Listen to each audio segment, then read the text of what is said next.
pour ce tour de magie les amis, on aura juste besoin d'un paquet de cartes tout à fait banal. Donc on va s'assurer que tous les dos soient identiques et que toutes les faces soient totalement différentes les unes des autres, comme ceci. Donc on va commencer par mélanger le paquet.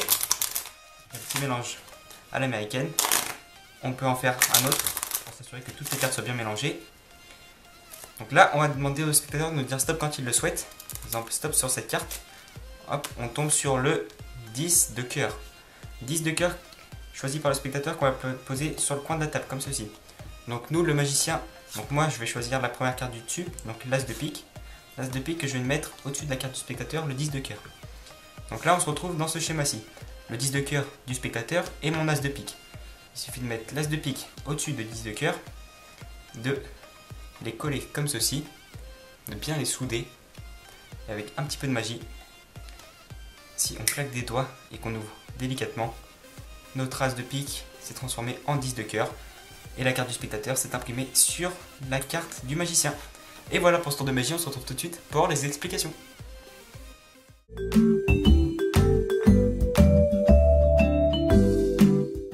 Donc pour le secret de ce tour, il est très simple, il vous faut deux cartes identiques, de face et de dos, comme ceci. Donc moi ici, par exemple, j'ai pris les 10 de cœur.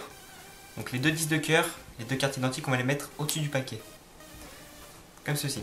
Donc on va commencer par faire un forçage de cartes au spectateur. Donc avant cela, on peut faire des faux mélanges pour toujours maintenir les deux 10 de pique au-dessus du paquet, comme ceci.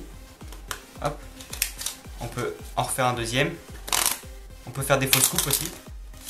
Donc moi je ne l'ai pas fait dans la démonstration, mais aussi on peut faire des fausses coupes comme ça. Comme ceci. Donc là, première étape, faire forcer la première carte, le 10 de cœur pardon, au spectateur. Donc il y a plusieurs méthodes pour la forcer. Moi j'ai décidé d'utiliser celle-ci. Il nous dit stop là. On prend toutes les cartes avec nos trois doigts, on maintient la carte du dessus et on retire le paquet. Donc là le 10 de cœur est toujours dessus. Hop, on le prend, on le pose ici. Je vous le refais. On effeuille les cartes, le spectateur nous dit stop. On prend le paquet, on maintient la carte du dessus avec nos trois doigts, comme ceci. Hop, rapidement. Donc on dévoile le 10 de pique. Et ensuite là, pour pouvoir prendre ce 10 de pique, il va falloir faire une levée double.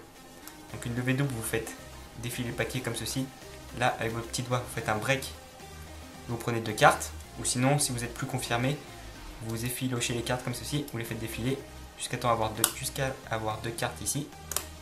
Je ne sais pas si on voit bien la caméra. Ici. Faire le break avec le petit doigt. Et ensuite, la dévoiler comme ceci. Donc là, on tombe sur l'as de pique. L'as de pique, vous mettez là alors que là, c'est le 10 de cœur. L'as de pique, il est toujours là grâce à la levée double. Ensuite, vous inventez un petit scénario que si vous collez la carte du magicien et du spectateur, comme ceci, hop, vous attendez un petit peu avec quelques petits claquements magiques, la carte du spectateur s'est imprimée sur la carte du magicien. Et voilà pour les explications de ce tour. Donc voilà, c'est déjà la fin de ce petit tour de magie, j'espère qu'il vous aura plu, il était très simple à réaliser mais avec un grand effet sur le spectateur. Donc même si vous êtes débutant en magie, que vous venez de débuter, il est très facile à réaliser. Donc il vous faut peu de matériel pour pouvoir le réaliser. Donc voilà, j'espère que ce petit tour de magie t'a plu. N'hésite pas à lâcher un gros pouce bleu en bas de la vidéo si c'est le cas. N'hésite pas à partager cette vidéo à tes amis pour leur faire voir ce tour de magie. Et surtout, n'oublie pas de t'abonner pour suivre les prochaines vidéos qui sortiront la semaine prochaine. Allez, salut tout le monde.